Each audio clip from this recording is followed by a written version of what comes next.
G'day to all my friends and family, and welcome to this episode of Jim's 5am Club. It's Saturday. It's the day after the day that we received the terrible news of the repose of Queen Elizabeth II. As you can see up there on the majestic Harbour Bridge, the flags are both flying at half-mast as a sign of respect for this moment in our history, which is quite significant and I guess quite traumatic to many people. But the other thing that we notice is that life simply just continues to go on. People come and go. Kings and queens come and go from history with great regularity. And at the end of the day, time conquers all. Even a person, even a famous person like Queen Elizabeth II, who lived 96 years, it's quite, I guess, sobering to know and remember and to consider and contemplate that even Queen Elizabeth will one day be forgotten. The most famous person in the world will one day be forgotten. I remember once being at church on a Sunday at my Parramatta parish, and Father Dimitri in his sermon basically said to each and every one of us that one day after our deaths we will soon be forgotten. Some people are forgotten immediately. Many people are forgotten well before they pass away, and others who are famous and who are part of institutions, their memory may go on for a little bit longer, but the reality is that one day Prince Charles and his brothers and sister will pass away, the Queen's grandchildren will pass away, and the royal family will one day evaporate and disappear, and there'll be nobody here to remember her. The same will happen to you, the same will happen to me, the same will happen to Elvis Presley, and as my spiritual father says, that within 100 years, everybody who's ever walked this planet is forgotten, and for most people, within a few days of your passing, you are forgotten. Your family may remember you every now and then, but the reality is life goes on. As you can see, people are out and about, cars are driving around, people are working, people are socialising, and life will continue. Regardless of how important you are or how important you thought you were. But I think the most important thing of all, and the most comforting thing for me, is the knowledge that regardless of what happens to me, my family and other people who go on after me, the church, my church, will never ever forget me. Let's just think about that. Let's just say that again. Everybody will be forgotten. But one thing that comforts me is the knowledge that I know that my church, the Greek Orthodox Church, will continue to pray for me and the repose of my soul forever and ever. So something to think about, something to consider.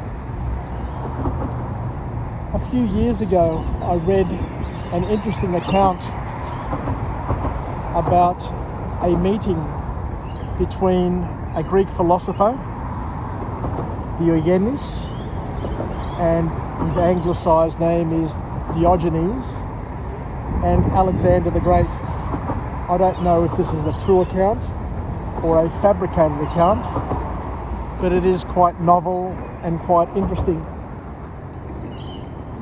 And the story goes as follows. Diogenes was at a place, an ossuary, I think it's called, where all the bones of the dead are stored. And he was looking through the bones of all the people there. And Alexander the Great, who was a fan of Diogenes, came up to him and asked him, Diogenes, what are you doing there? What are you doing with all these bones? Why are you looking through these bones? And what's the purpose of what you're doing? And Diogenes answers to Alexander the Great. He said that I'm looking through these bones here, trying to distinguish who is the king and who is the servant. And I can't tell the difference. Which is a very profound statement indeed. What he was suggesting was that he was looking for the bones of his father, Alexander the Great's father, King Philip, and he couldn't identify the bones of the king as opposed to the bones of the pauper or the commoner, which just goes to show that at the end of the day, we are all the same. And as I mentioned before, time conquers all. At the end of our lives, we will be measured not by what we have achieved, but what we should have achieved given the position we hold in society, the contacts and network that we have, the wealth that we have amassed, the knowledge that we have amassed and wisdom, and how we have implemented, how we have applied all of those things for the betterment not of ourselves but of all of those around us. It doesn't matter if you're a king or a queen, a father, mother, grandfather, grandmother, uncle, aunt, brother, sister, boss, subordinate. Doesn't matter who you are. We are all going to be measured. We are all going to be judged on what we did with our time allotment in life.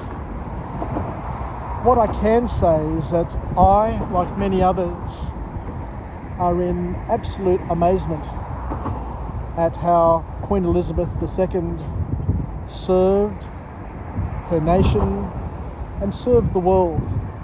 I mentioned yesterday saying that Queen Elizabeth, for many of us, was a constant in our life, a thread that joined together. She was the magic glue that kept countries and people together, communities together, and spanned many lifetimes, many prime ministers, and many events.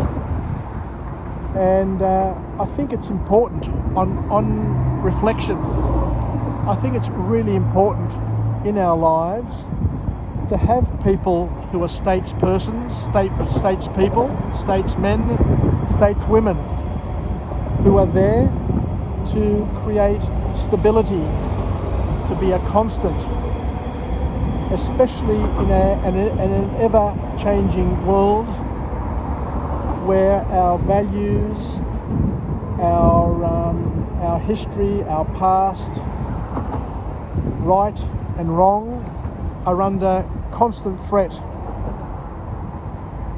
It's great to have families who can be held out as being examples and to also know that even the greatest families do have their issues. So to understand that reality and life does impact all people in different ways, and to look back with respect and honour, to have known that we have lived during the era of Queen Elizabeth II. And for me, whenever the word Queen is used, not in a spiritual sense or a biblical sense, but in a worldly sense, for me there is only one Queen, Queen Elizabeth II. And of course, from a spiritual sense, the greatest Queen of all is the Mother of God.